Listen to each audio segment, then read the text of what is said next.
mean, I get teary-eyed every time I tell this story. So Ronald McNair, he was the African-American on the Space Shuttle Challenger that blew up. And so his brother was telling a story, Corey, and he's talking about Ronald. He's like, my older brother was my idol. We grew up in the segregated South in South Carolina. And when Ronald was 9 years old, he went to the public library to try to check out a book. And the white lady that was the librarian, she said, "What you doing, boy? You know you can't check out a book." He's like, "Ma'am, I would like to check out this book." She's like, "You get out of here. I'm going to call your mama and the police." And he's like, "I'd like to check out this book." So the librarian, she calls Ronald's mother and the sheriff, and they both arrive at the same time. The mother's frantic. And the sheriff, a big bubba, he's like, "Well, what's he trying to do, ma'am?" She's like, "He's trying to check out a book." And to the sheriff's credit, he looks at the little boy, he looks at the woman, and he's like, "Well, can't you just check him out the book?"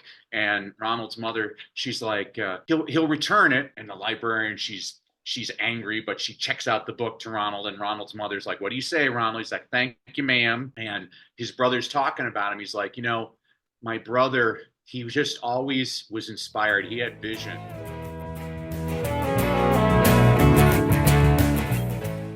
Welcome to Gratitude Geek. I'm Kandas Rodarte. Today I'm joined by speaker, author, and coach, Dr. Danny Brassell. Welcome, Danny. Thanks for having me, Kandas. Thanks for spreading some joy in the world. I love your positive energy. We need a lot more of you. Joy is so important. So I normally ask people to share their story about how they got to where they are today as the very first question that I ask. But I have a very specific story from your childhood that I want to hear you tell again, because I've heard you tell it before. So you had a teacher in elementary school named Miss Hess. What did she teach you about vision? So Miss Hess was amazing. She was my second grade teacher. And one day, all of us second graders were at our seats doing desk work. And all of a sudden, she interrupted us and she said, "Class, raise your hand if you can see this pen that I'm holding up." And all of us raised our hands, and she said, "Good, get up." And we all got up out of our seats. She's like, "Follow me." We went to the door, and she said, "Raise your hand if you can see that exit sign at the end of the hallway." And all of us raised our hands, and she said, "Good, follow me." And we all followed her out to the playground, and she said, "Raise your hand if you can see that blue house across the street." And all of us raised our hands, and she said, "Good." She said, "Now this is a tough one. Raise your hand if you can see the water tower 5 blocks away." And all of us raised our hands, and she said, "Good. Now here's a tricky question. How far can you see?" And one girl's like, "I can see like 8 blocks." And I'm like, "I can see a mile." Another boy's like, "I can see 2 miles." And she said, "Good. Can any of you see any further?" All of us shook our heads, and she said, "Good. Now look up." We all looked up, and she said, "Raise your hand if you can see the sun." And all of us raised our hands, and she said, "Good. Did you know that the sun is 92.9 million miles away? And the farthest any of you thought you could see was only 2 miles. You are grossly underestimating what you're capable of." This is one of the best lessons. I'm so glad you asked me that. I love the Miss Hess story. It's one of my favorites. She was incredible. But I mean, it just shows you. It's why I was watching a horrible show last week, Kandas. It was called The News. And I hate it because it just shows you all the things that are wrong with society. And what I love about your podcast and your energy is you're showing the solution. Too many people focus on the problem. You are what you think about. So think about the solution, not the problem. I like to also be engaged with what's going on. So balance is important as well. The reason why I wanted you to ask that, to share that story, is because most people today have lost sight of just how far they can see. Yeah. And that sometimes it just takes a little rotation. Like looked up, you had to look up to see the sun. You had to look over there to see the water tower. So sometimes it takes a little rotation. And that's something called self-motivation. Yeah. Well, I mean, what's that story about Exxon's world headquarters is in Irvine, Texas, and they discovered oil underneath their headquarters. So sometimes the treasure you seek is right beneath you. You just need to be looking for it. Is that true? Is that a true story? I don't know, but it's a great story, and I love great stories. So I'll check it out. I'll check it out for you, Kandas. Oh yeah, I'm all about fact checking, so I will check it out too. Actually, I love fact checking because it's like that can't, the thing is with the environment and the world that we have going on right now, Yeah. you hear some stuff that just makes you go, "What?" And Yeah. usually if it makes you go, "What?" it's probably not true. So, I know. It's the truth. I was coaching a client a couple of weeks ago, and he told me that in Norwegian, the word to sell means to serve. And I'm like, because I'm always teaching people when I'm like, oh, when you're making a presentation, don't think about selling, think about serving because you'll help people, whether they work with you or not, you're helping them. You're part of the solution. So I was so excited when he told me that. I looked it up, Candace. It's totally untrue. So you're right. Maybe I have to check out the Exxon story. I don't know. I don't know though. I have heard before that to sell is also does mean to serve, but I don't know if it's Norwegian, but I've heard that before. But I don't know if the I root think it's word of what's that one language? I think it's BS. yeah. But when you think about it, a really good salesperson serves. Yeah, I that's right. kid you not, this week, Monday, I got a voicemail message from the man who sold us our car 4 years ago. And he said, I noticed that your loan is about to get paid off. Are you looking for a new car? Okay. Now, I want you to think about this. If we are looking for a new car, will we go back to him? Yeah, exactly. Why would he should be keeping in touch with you, just saying, how are the kids? How's the car holding up? That I, you know, it's all about him. That's the thing is it's about him. It's not about you. That's the problem.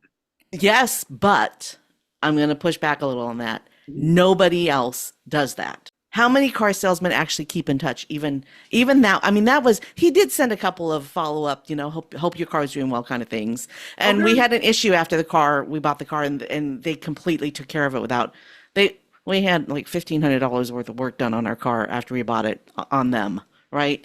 So I have been pleased with the dealership. Good. But I can't remember any other salesman that we ever bought a car from. And my husband and I have been married for 27 years. So we've bought some cars.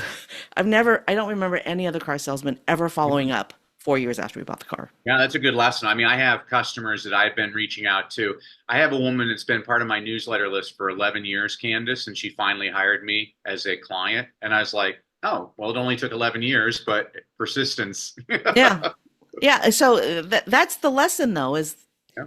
you've got to have enough vision to put us on the list 4 years from now to make that follow-up call. Yeah, absolutely. Well, and I mean, it's the basic things, Candace. That's what I love. Is just that little phone call stood out for you.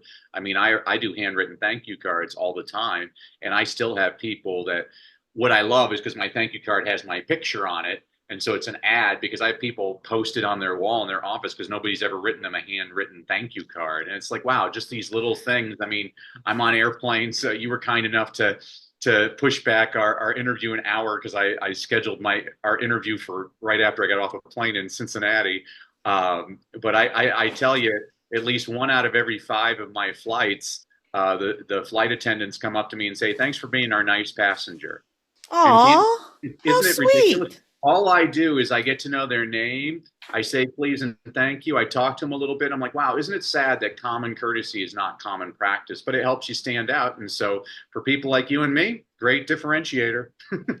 I have horrible handwriting, so I use a service for my thank you cards, but I do get them sent out. But I put your photo on the thank you card, not my photo. Speaking of handwritten cards, this is a handwritten Hey, thank you Jack. card Yeah, from Jack Canfield. yeah, This Jack's was great. 2013. Yeah. This is 2024. This is a treasure for me. Well, and think about that, Candace, is in 2013, he was already worth about a $500 million, and he took the time to write you a handwritten note. I Hmm. mean, that tells you, I work with a lot of different people in this industry, and Jack is one of the kindest people and most considerate people. Plus, this is another thing, a really great teaching point. If you ever go to an event and Jack is at the event, he's always sitting in the front row and he always takes more notes than anybody else in the audience. He's at the top of his profession. For those of your listeners that don't know who Jack Canfield is, Jack Canfield co-wrote Chicken Soup for the Soul. He actually wrote what I think is really one of the best business books out there, The Success Principles. I mean, when I read that book, I told my marketing coach at the time, I'm like, oh my gosh, I just read the Success Principles. I mean, for $25, he just put a $25,000 coaching program into this book. The stories are amazing. The teaching points are right on. I would have paid $25 just for the bibliography. I'm like, I'm making it a goal of mine this year to meet Jack. And my marketing coach said, oh, well, he's actually speaking at my event in April. I was scheduled to speak in New York that day. And I actually rescheduled that event just so I could meet Jack. And Jack was just so kind to me. And I'm like that. So when you say that, I'm like, this is a kind person. And I believe in lifting up people that are doing things the right way. I mean, obviously, another story, when I wrote one of my books, I've never met Brian Tracy in my life, but I've always loved Brian's teaching courses and books. And so the magic of Brian Tracy is that he makes everything so simple. Yeah. Is he still alive? He is. He is. And I sent him a book. In Kandas, I sent my book to probably 20 of my closest friends.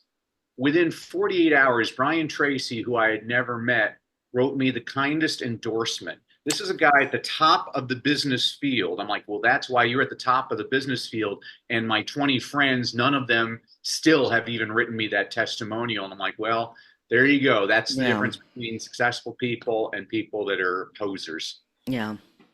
Wow. Well, anyway, tell me your Brian Tracy story. I interrupted you. No, that was my Brian Tracy story. So yeah. I thought we went down a different rabbit hole. I love it. I love it. You know what? I don't know why I haven't done it with Jack Canfield, because he really did the Success Principles. That book is 20 something years old. Yeah.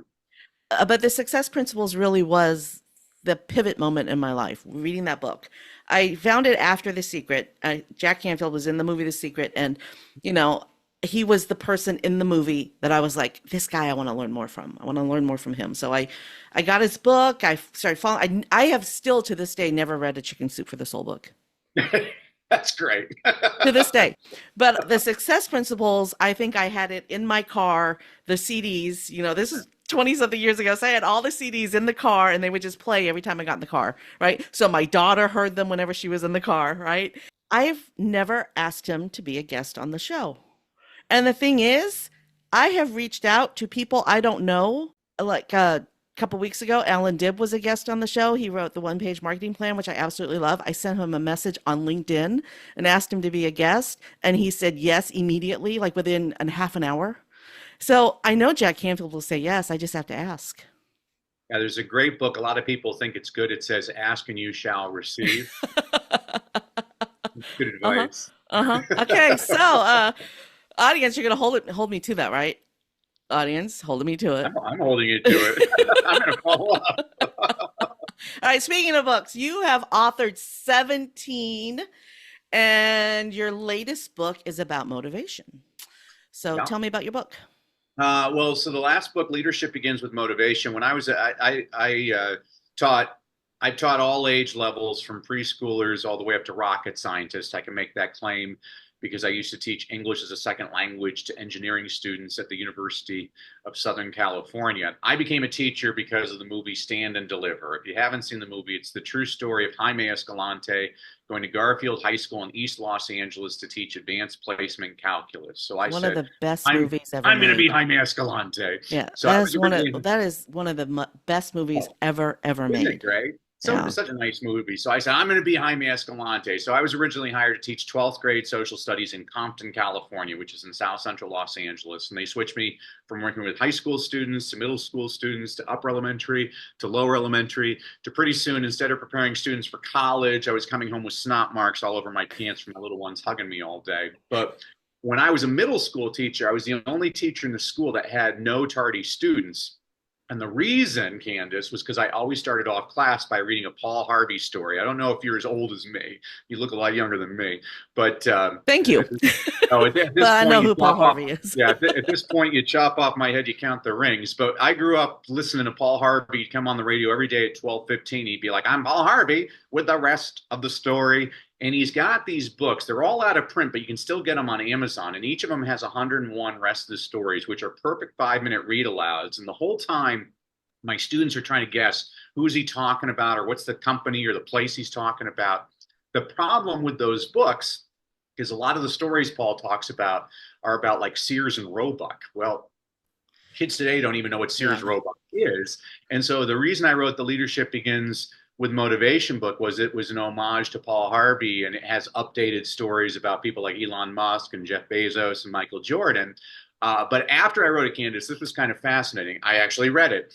And after I wrote it, I read the book and I'm like, completely unintentionally, so many of my examples are of white male Americans. And so the book that I just completed this week is the sequel. And most of the stories are of females, minorities, and international people and businesses. And I'm so excited. I've never had so much fun as writing this book. It's just been a real dream. But it's like your podcast. I think the people need to hear a lot more of those positive stories about people that went through struggle. It's actually when I'm working with I work primarily with entrepreneurs and business leaders on how to create a well-crafted story that they can introduce themselves to new audiences. And probably my best strategy I share, it's kind of based on research by Brene Brown, who's a wonderful speaker. She talks about vulnerability, and that's what I really believe in is don't share your successes with your audience, share your failures, because not everybody in your audience has succeeded, but they've all failed.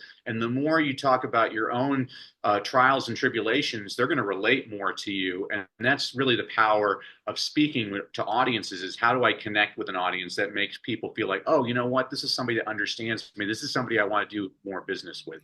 I, it is so important to share those failures because people on social media only post the good stuff. And the truth is, there's crappy stuff too. So I try to post the crappy stuff. Yeah, you, I you think know, that's great. but again, balance and the force. You got to have balance. All right, I can't let this go without talking about this. So you're a white man, so you have a white man perspective, Mm-hmm.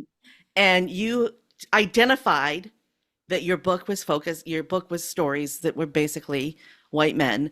And so Mm-hmm. you made a conscious choice to write your next book with stories from people who didn't look like you and didn't have your life experience. What did you learn from that?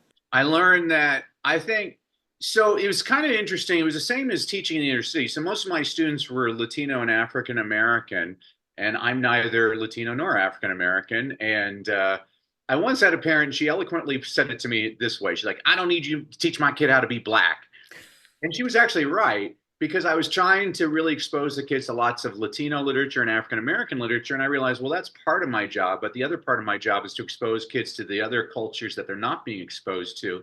And getting back to your question, I realized, wow, I don't think there's 12 white guys that are intentionally creating texts that are white oriented, but I think unconsciously they are doing that. I mean, I always thought, oh, there's no such like when people say there's testing bias, I'm like, oh, that's just people. They're whining because they do badly on test. But then I saw some of the test questions when I give them to my students. I'm like, there are some tricky questions in here. So just one of the basic things I always say is it's interesting that most of the examples are of like John and Paul and Mary. You don't hear a lot of Jose and Shaniqua and Lee. I'm like, just the names that we're using. There was one test, and one of the words in the test was quiche. Now, I'll tell you what, there aren't a lot of inner city kids that have had quiche. Just like I bet you there's not a lot of kids in Greenwich, Connecticut that have had collard greens. And so I don't think somebody's intentionally making these biases, but there are. I mean, it's not just cultural bias. There's regional bias. I mean, there was this question, and they did ask the kids. It was talking about snow, and one of my boys snorts his nose. He's like, "Snow like this?" I'm like, "No, snow like coming down from the sky, man." And I'm like, "Whoa, that's crazy!" But it was it was legit. There was a question on there, and it said like Mary. It takes Mary how long to comb her hair? 10 minutes, 10 hours, or 10 days? Well, I had a little girl, Latasha, and she had just been to the beauty salon that weekend, and it took 10 hours to do her hair.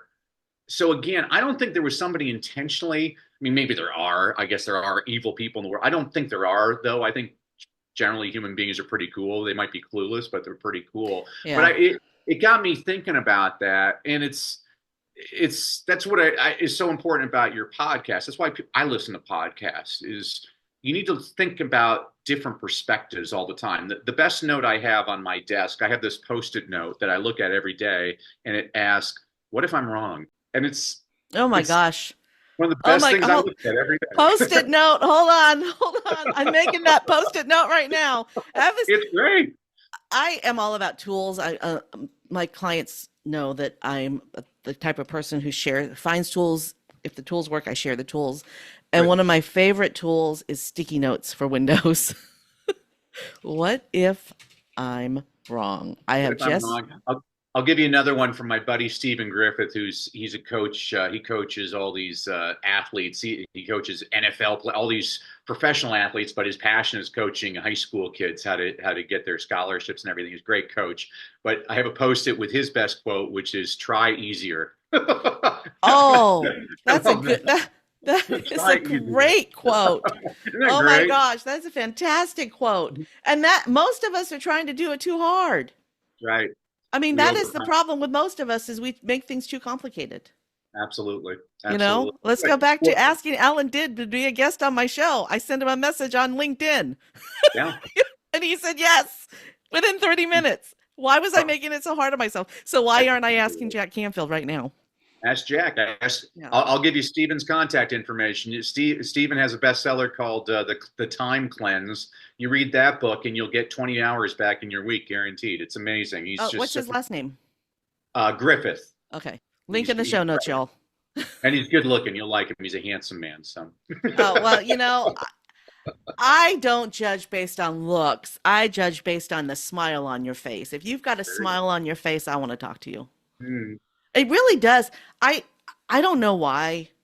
I think some of us are just born that way, but mhm. I have always been a smiler. Like Yeah.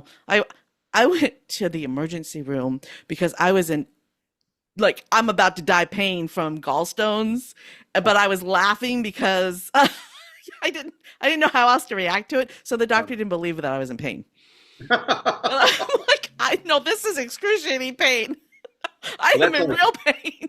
that's what one of the people I want to meet is Dolly Parton because I'm like, man, she has nothing but positive energy. Even on her worst day, she's like, oh, I'm just having a horrible day. She always has a smile on her face. I'm like, gosh, Yeah, this one.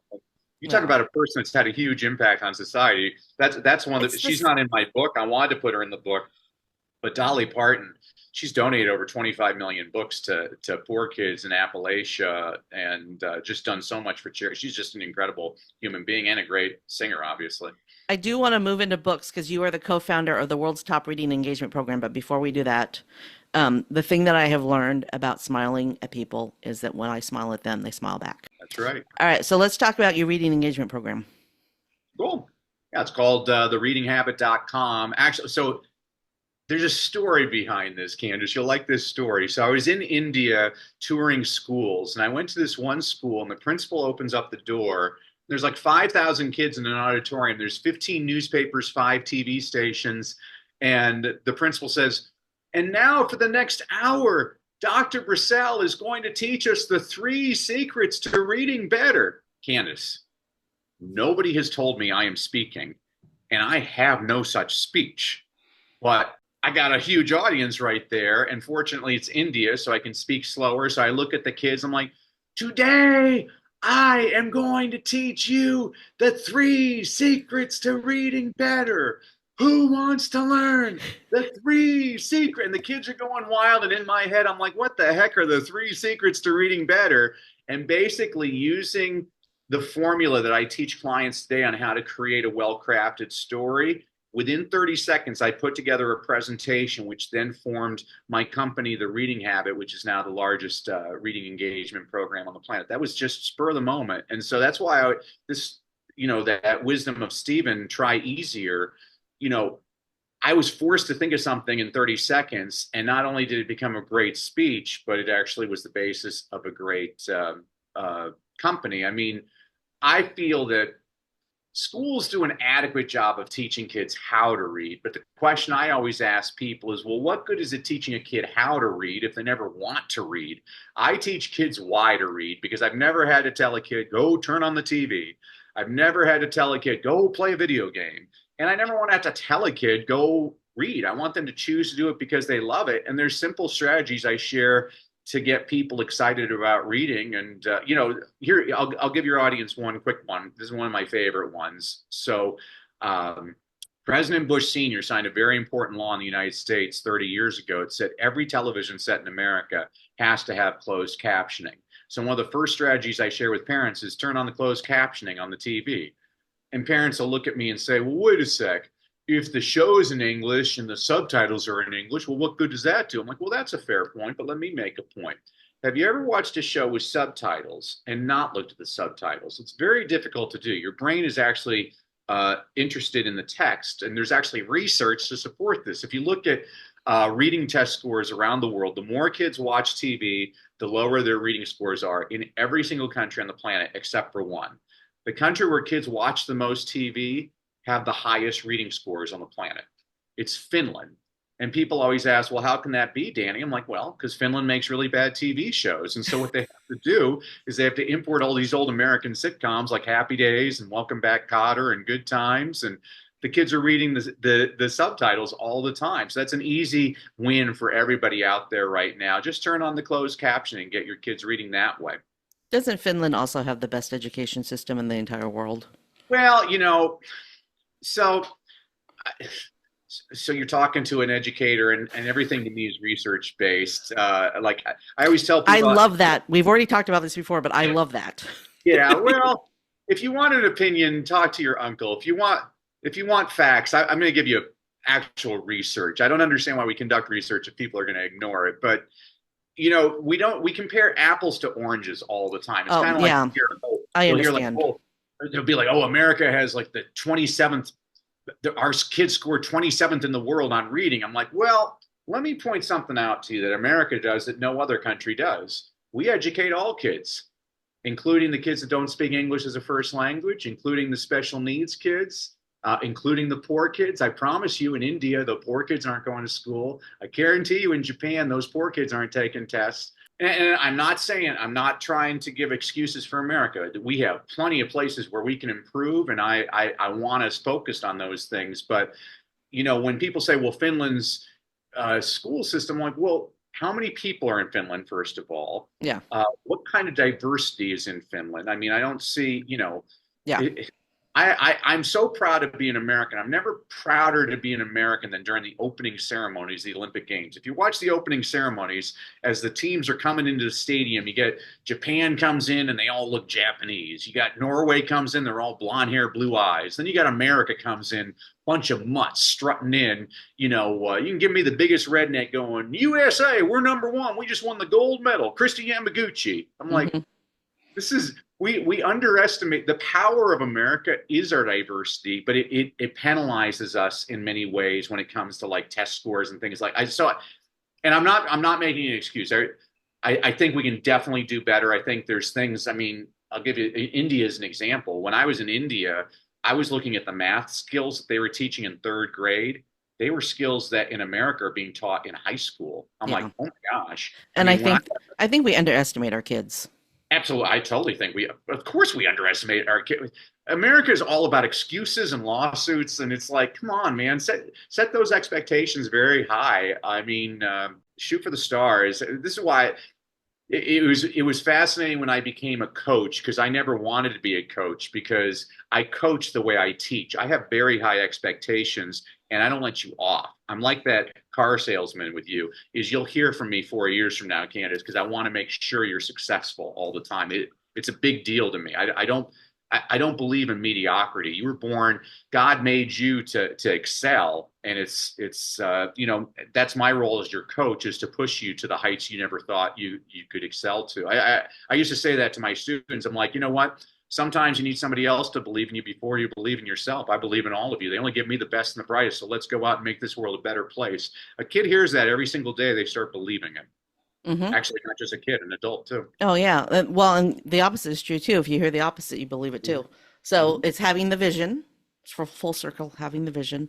So, conspiracy theories, I don't know if this is true or not, but is it true that 33% of American adults don't read after high school? Is that true? Like, don't read a book again? Well, I know 5 out of 10 Americans can't reduce fractions. I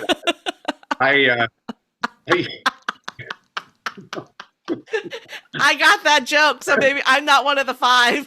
Well done, Kandas.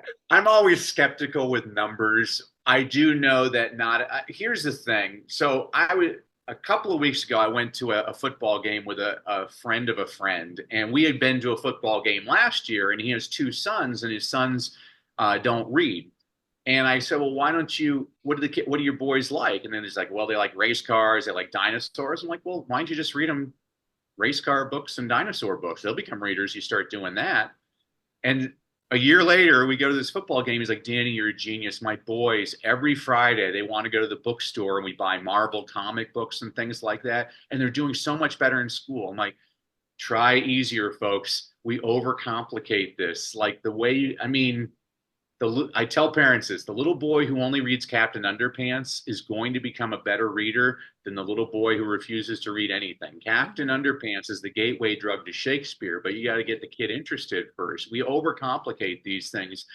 If there's one thing that drives me nuts about the American school system is we have one approach, but the fact is we got 38 kids in our class and all of them have different learning styles and learning needs and interests and motivations. We got to figure out different tracks. I was being interviewed the other day and the anchor woman, she asked me, well, Danny, what do you believe in, public schools or charter schools? And my answer was yes. And she's like, what do you mean? I'm like, well, some kids it's a public school. Some kids it's a charter school. Some kids it's a private school. Some kids it's homeschool. Some kids it's a vocational school. Some kids it's a magnet school. You know, there's lots of different strokes for different folks. And I'm an avid reader. I love reading biographies of successful people. And one of the things that depresses me when I read these biographies of successful people, Kandas, is one of the things most of them have in common is they all dropped out of school, which tells me, what are we doing wrong in school?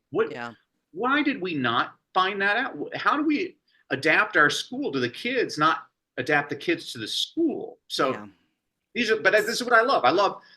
This is what a podcast. We don't have discussions anymore in this country. People just get digged in, and this is my opinion. And that's why I have a podcast.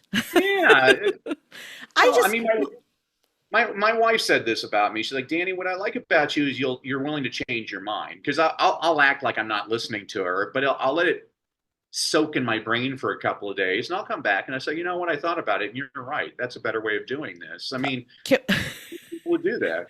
Can we fix America right now? I can. Okay. So one of the misconceptions, and I love America. I love being an American. I am so proud. I mean, I am a daughter of an Army veteran or an Air Force veteran who worked for the Department of the Army my entire childhood. I am very proud to be an American. But one of the things that we do so wrong is that we think that it's not okay to change your mind. Yeah. We call people who change their mind flip-floppers. Yeah. It's a sign of maturity. If you get better information, you should change your mind. You're just being stubborn if you don't change your mind. Like, you know, what was it? 1,800 years ago, we knew that the earth was flat. 500 years ago, we knew that the sun revolved around the earth. 100 years ago, we knew that humans could never fly. What do we know today? We can do all of those. 100 years ago, we'd already invented the plane. Yeah.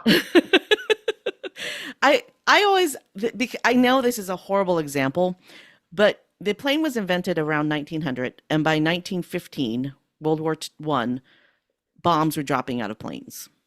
So in a very short time, we took something that had never existed and turned it into a weapon of war. That's not bad. That's a horrible example, but that's how fast an idea can turn into something big, something bigger.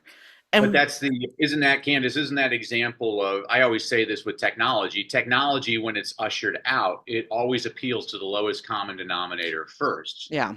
So like when the internet first came out, it was nothing but porn. Like 80% of the sales was porn on the internet. Yeah. Social media came out and immediately it was all the negativity, coming out. And this is why it's so important to educate yourself. I always tell kids, I'm like, I used to teach history. The first thing I teach people is history books are usually written by the winners. Mm-hmm. Every event in history has multiple points of view. And my job as your teacher is to teach you how to think, not what to think. Well, it's also written from the perspective of the author. So if a Russian writing a history book about World War II is going to write a much different version Yeah, of history than an English writer is going to write absolutely. that Completely same agree. story, or a German author will write the same story. So perspective has everything to do with everything. Completely agree. And going back to learning from other people's perspectives, if we only, I am a Asian American daughter of a career military man, right? That is who I am. But if that was the only way I looked at the world, it'd be boring. Yeah. I mean, I have a very small, there aren't a lot of people like me in the United States. We're the The pie smallest, chart. yeah, we're the smallest chunk of the population, Asian Americans, right, in the United States. So I don't share the same viewpoint, especially, with a mother that was an immigrant. I don't share the same viewpoint as you do because we have vastly different ways that we were raised in of looking at the world. But what we do have in common is that we're both open to hearing what each other have to say. That's what one of the stories I just put in the new book is about these two women, Martha and Agnes. They were both choreographers in New York City, and they're having coffee at a coffee shop. And Agnes, she had just released her third play, and audiences seemed to like it, but the critics just totally destroyed it. And she was just going to close it down. And Martha said, "You can't do that. It's not for them to decide, and it's not for you to decide. There's never been another you, Agnes. There's never going to be another you. It's never going to happen again. And if you close down this play, you are denying the world your work." Well, Martha, the gal giving her the pep talk, was Martha Graham, who became the mother of modern dance. She won Kennedy Center honors. She won the Presidential Medal of Freedom. Agnes, her friend, was Agnes DeMille. She won the same honors. She was the first woman to have 3 concurring musical hits on Broadway, and she decided to keep her play on Broadway, but they changed the name to Oklahoma. Wow. Wow. Wow. That is a great story. I did research that one. That's a fantastic story. There are so many people who give up when they hear that negative feedback. Yeah. Sometimes things don't need the approval of whoever is giving the approval. Sometimes it is the audience that matters the most. Actually, 110% of the time, it is the audience who matters the most. One of my favorite podcasts to listen to is StoryCorps from National Public Radio. There was a story, I mean, I get teary-eyed every time I tell this story. So Ronald McNair, he was the African-American on the Space Shuttle Challenger that blew up. And so his brother was telling a story at StoryCorps, and he's talking about Ronald. He's like, my older brother was my idol. We grew up in the segregated South in South Carolina. And when Ronald was 9 years old, he went to the public library to try to check out a book. And the white lady that was the librarian, she said, "What you doing, boy? You know you can't check out a book." He's like, "Ma'am, I would like to check out this book." She's like, "You get out of here. I'm going to call your mama and the police." And he's like, "I'd like to check out this book." So the librarian, she calls Ronald's mother and the sheriff, and they both arrive at the same time. The mother's frantic. And the sheriff, a big Bubba, he's like, "Well, what's he trying to do, ma'am?" She's like, "He's trying to check out a book." And to the sheriff's credit, he looks at the little boy, he looks at the woman, and he's like, "Well, can't you just check him out the book?" And Ronald's mother, she's like, he'll return it." And the librarian, she's angry, but she checks out the book to Ronald. And Ronald's mother's like, "What do you say, Ronald?" He's like, "Thank you, ma'am." And his brother's talking about him. He's like, "My brother, he just always was inspired. He had vision. When we watched Star Trek on TV, Nichelle Nichols was the first Black woman on a primetime TV show." And he said, "It's not science fiction, it's science possibility." Mm-hmm. And the end of the broadcast, they say, "Oh, his brother is there today for the dedication of the library. Has been renamed the Ronald McNair Library." Oh my God. Like, oh my gosh, what an amazing I mean, those are the stories that people have to hear about, not nonsense on the news. You need to hear about the real things happening. That's a real story. Well, yeah, and those kind of stories make these. I mean, because in my opinion, every astronaut's a hero, but we only know them as astronauts. We don't know their backstory. We don't know what they did at home. We don't know what they did as kids. And that, he just wanted to read a book. My mother was a huge fan of Connie Chung. And she recently, my mother passed away about 15 years ago, but Connie Chung recently released her memoir, Mm, and it's called Connie. And so she's been making the rounds on TV mm. shows. Not only was she the first Asian broadcaster on prime time, she was one of the first women. I mean, it was her and Barbara Walters.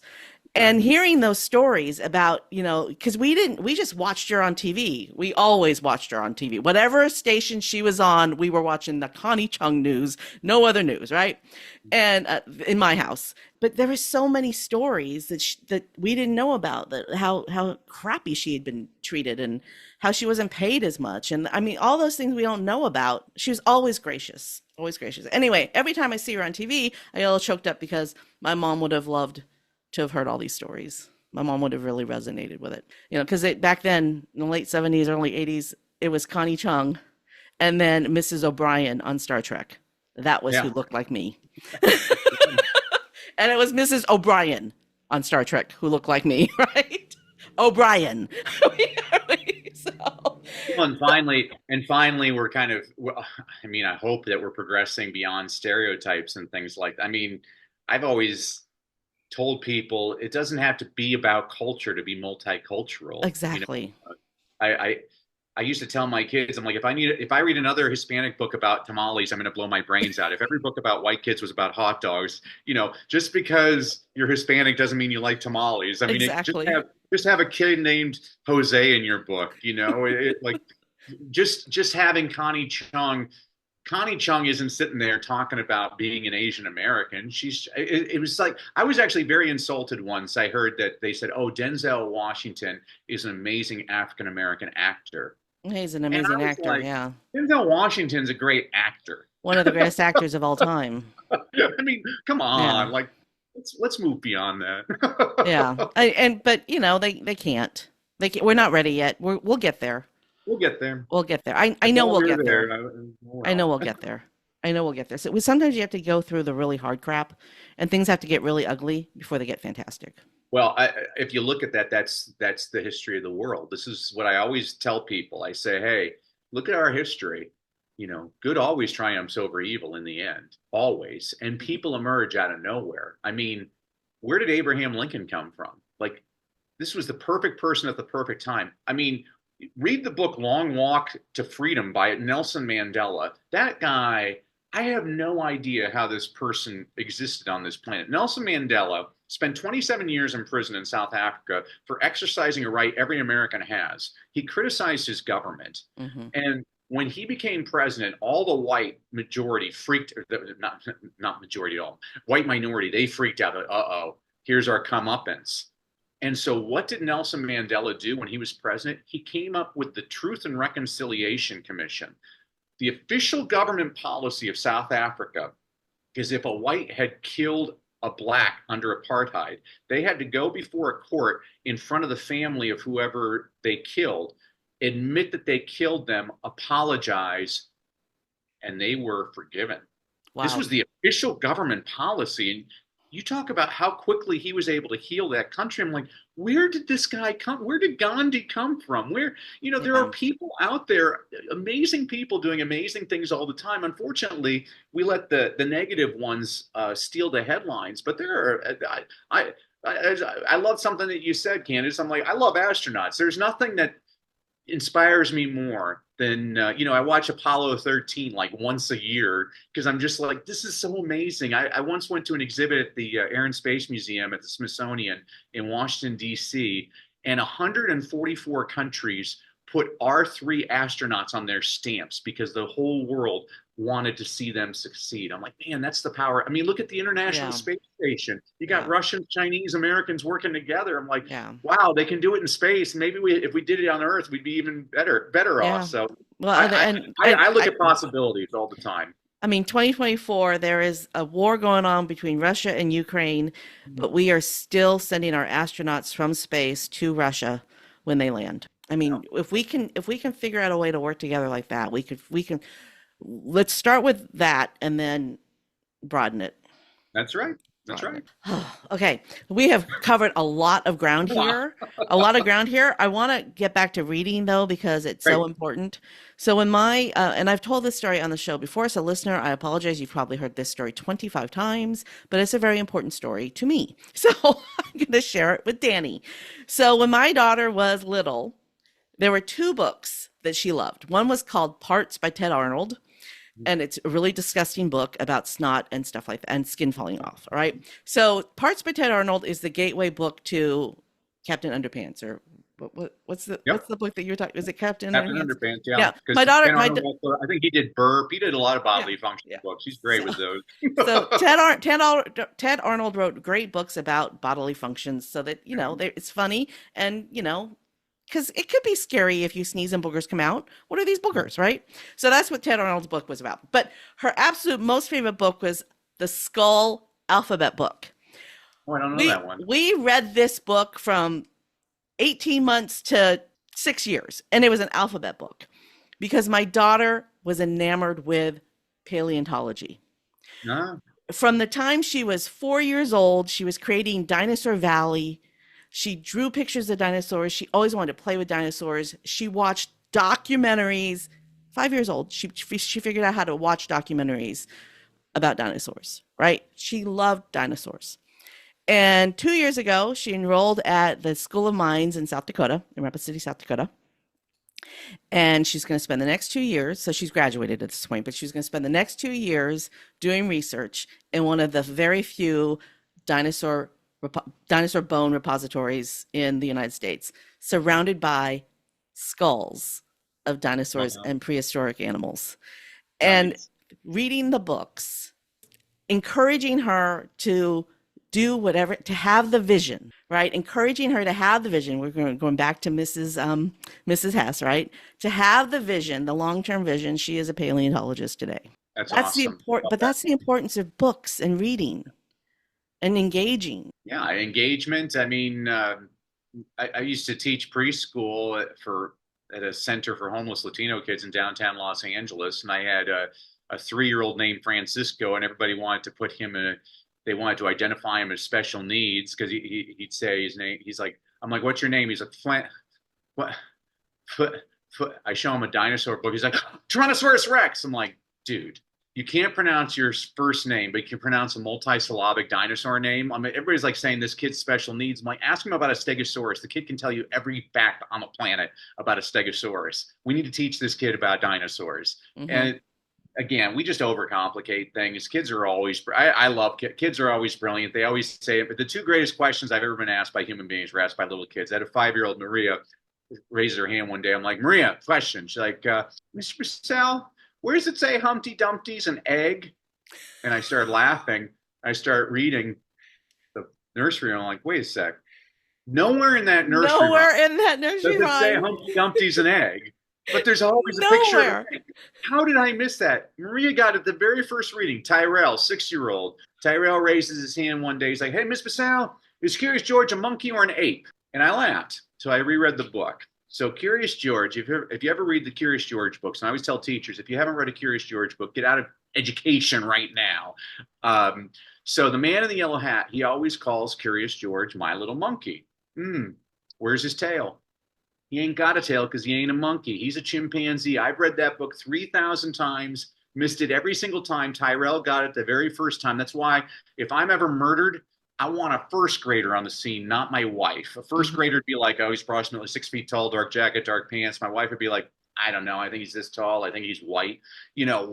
Kids notice things and that's what I would encourage your daughter. I didn't like the movie Jurassic Park nearly as much as the book.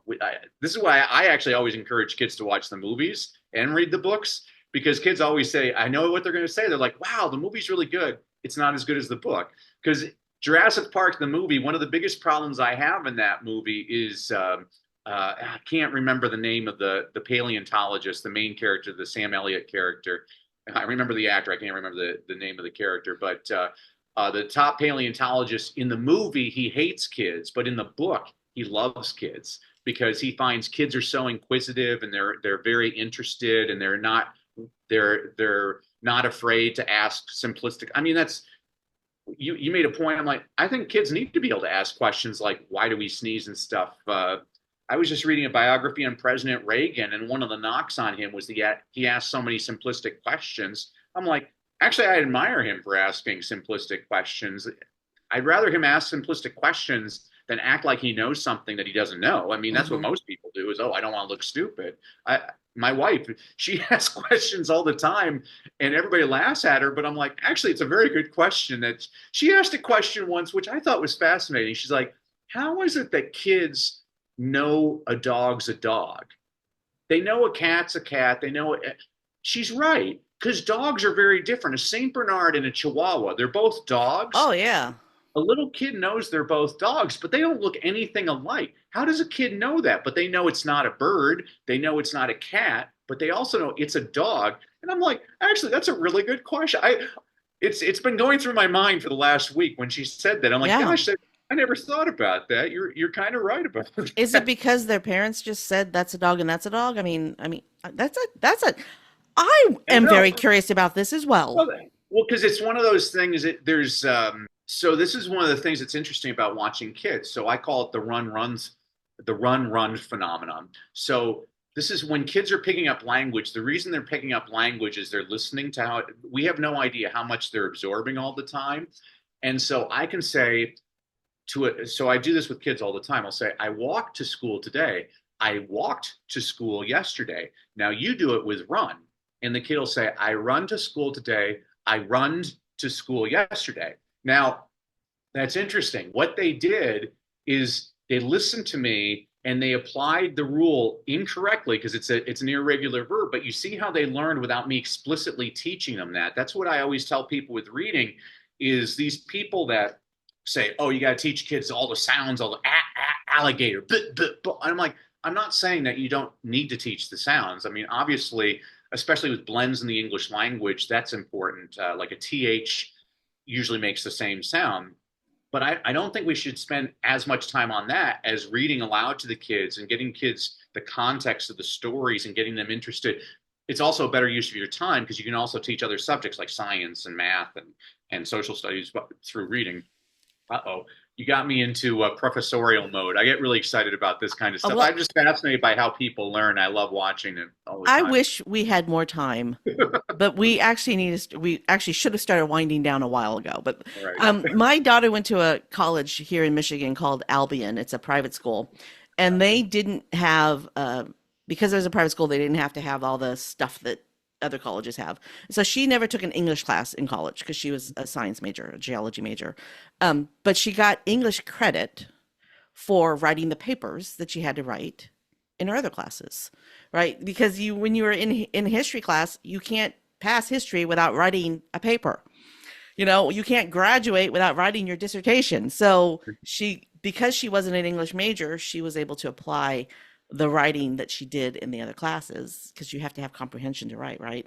So I just think that was a real, because it was, we would have had to pay for those classes. If she'd had to take English classes, we would have had to pay for those. So I just think it's a really innovative way to make sure that people understand and to, it gave her the opportunity to she actually ended up with 2 minors because she was able to take more classes that she wanted to take rather than having to relearn how to write an essay.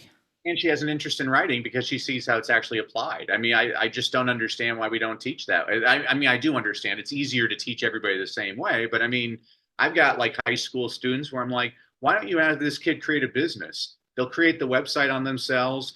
They can create their own podcast. They'll learn all these skills. They're actually going to learn a lot more than anything that we would teach them, and they'll be engaged and excited about it. But we don't do that. Yeah. We I, have room to we grow. don't do it yet. We don't do it yet. Yes, I do believe because I had a fantastic education as a kid. I grew up right. in California. I mean, every teacher that I had just expected that we were going to go to college or join the military because we were in a military town. But every teacher prepared us. Didn't matter who, didn't matter. It was a smaller school. There were only 1,400 students, but Mhm. every student felt prepared to move on to the next part of their life when we left. There was no child left behind when I was in high school. This was in the 80s. And I just feel like there's so many, now that they've enacted this law, no child left behind, I just feel like there are so many children being left behind because they aren't getting the education that they need rather than the education that is put in a box. Well, and But I tell people it's not anywhere in the Constitution that you're guaranteed an education. I mean, the purpose of our American education system is to create tax-paying citizens, and I think there's too much emphasis on college. Also, I don't know if I can justify to a couple of parents of a high school junior that they should pay $250,000 to get their kid in debt for a college degree that's not going to guarantee that kid a job. Mike Rowe, who has a wonderful podcast, the way I heard it. If I was the president, he'd be my Secretary of Education. He always emphasizes that there's 10 million jobs available in America that don't require a college degree, and we're not doing any kind of vocational training for these kids. And I'm a big amen every time he says that. Like there's some kids that, and again, vocational training, there's nothing wrong with that. I mean, if you want to become a mechanic, we can teach the kid reading, but the kind of reading that they're going to be interested in, rather than reading Jane Austen. And I'm not putting down Jane Austen, but I'm like, it's not really applicable if you want to be a plumber.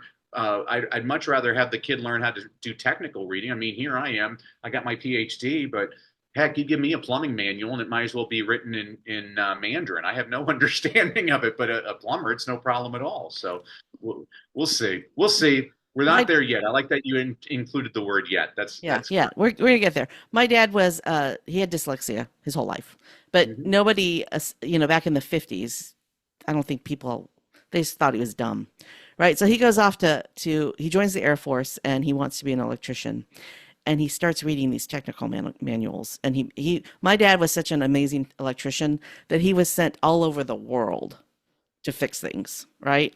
And but in high school, they thought he was dumb because he didn't know how to read, but he could read technical manuals. So you really do need to teach kids. I mean, right now, mechanics need to know enough about computers so they can fix a car, because most cars run on computers, right? So we need to be teaching these skills as early as possible. Yeah, expose the kids at least. I mean, I don't do it narrowly. I mean, I incorporate poetry all the time. I want all my kids to learn poetry. I want them to be exposed to nonfiction, fiction, technical reading. There's lots of different types of reading. I mean, I was with a fourth grade teacher, and she told me Mario can't read.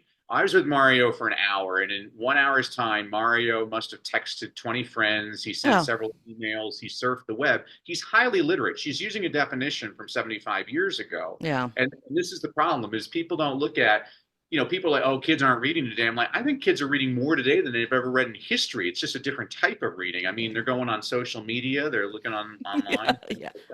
Every time they pick up their phone, they're reading. All right, I would like to invite you to come back again, because I feel I like can our talk to you anytime. conversation isn't finished, but we do need to wrap up. So, is there anything that you did not get to cover that you absolutely want to talk about right now? Well, as a thank you to you and your audience for having to bear with me, Kandas, I wanted to give everybody a couple of freebies. So if you go to freegiftfromdanny.com, again, freegiftfromdanny.com, I'm going to give everybody two freebies. First of all, I'm going to give everybody a complimentary e-copy of my book, Read, Lead, and Succeed. This is a book I wrote for an elementary school principal who was trying to keep his faculty and staff positively engaged. So I said, okay, I'll write you a book. So every week I give you a concept, an inspirational quote, an inspirational story, a book recommendation on a book you should read, but you're probably too lazy. So I also give you a children's picture book recommendation, demonstrates the same concept, and you read that in 5 minutes. And then I'm also going to give everybody access. Last summer, I did a 5-day reading challenge with about 700 parents around the world online, where every day for a week for an hour, I give you all kinds of strategies that I share in my reading habit program that'll get your kid to read more, read better, and most importantly, to love reading. Because the more excited we get people to read, the more likely they are to read. And the more you read, the better you get. You can get all that at freegiftfromdanny.com. And Kandas, this has just been a total joy for me. Thank you for the time, and thanks for being groovy. Well, when you read, you can create the characters in your head too, as opposed to when you're watching a movie or watching TV. They've already been created for you. We need to wrap up. Danny Brassell, this is your moment of gratitude. For whom or what are you most grateful? I'm grateful for the air I breathe, for the family I have, for the time with people like you. I'm grateful for every moment I have above ground. Thanks for tuning in to Gratitude Geek, the podcast for grateful micropreneurs building genuine, lasting relationships with clients, colleagues, and community. Our theme music is track 14 by Rev Brock and Soul Lily. To connect with Danny Brassell, head over to the show notes at gratitudegeek.com. This is episode 252. I've been your host, Kandas Rodarte. Stay groovy, my friends. Stay groovy, Candace.